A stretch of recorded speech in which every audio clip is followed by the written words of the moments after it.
సొంతంగా నడుస్తుంది కదా స్వామి. తీసుకుంది ఏం లేదు ఏం లేదు ఏం లేదు. జై శ్రీరామ్ జై శ్రీరామ్ జై శ్రీరామ్ జై శ్రీరామ్ జై శ్రీరామ్ జై శ్రీరామ్. ఇప్పుడు ఎదురుగా కనపడుతుంది కదా, కనపడుతుంది. ఫోన్ వచ్చి అక్కడ నడుస్తాండే స్వామి, నడుస్తాండే అప్పుడు నడచలేప్పుడు ఇప్పుడు ఇప్పుడు నడుస్తాను. నీ చేతిలో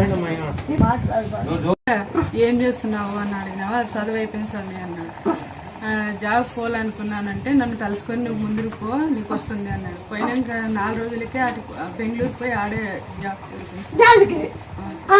అది 10,000 రూపాయలే. అదే ఖచ్చితంగా చిన్నకితమే ఇంకా పెరుగుతుంది.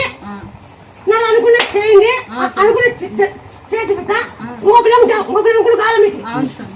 ఈ పిల్లల కన్నా ఇప్పుడు ఫస్ట్ వచ్చిన అప్పుడు పెద్ద చేయవచ్చు. ఇప్పుడు వచ్చిన పిల్లల కన్నా ఇప్పుడు ఎలాకొచ్చే పెద్ద చేయవచ్చు.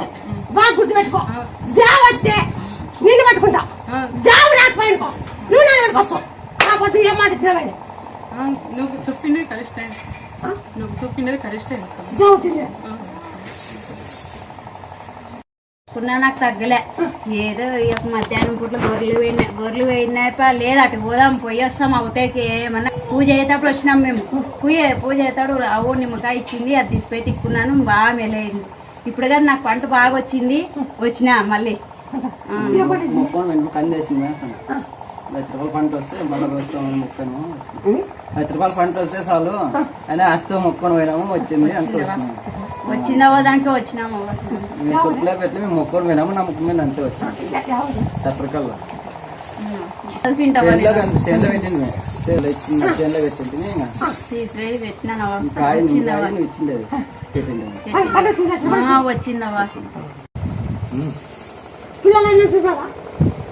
చూసింది కదా, పిల్లలు కూడా ఎక్కువ వచ్చింది. మంచిగా ఆయన చెప్పారు కదా 15 రోజులు అయిందని చెప్పారు కదా.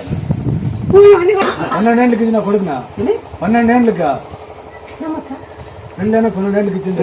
మొత్తం చెప్తారా ఎవరైనా సంతానం గురించి?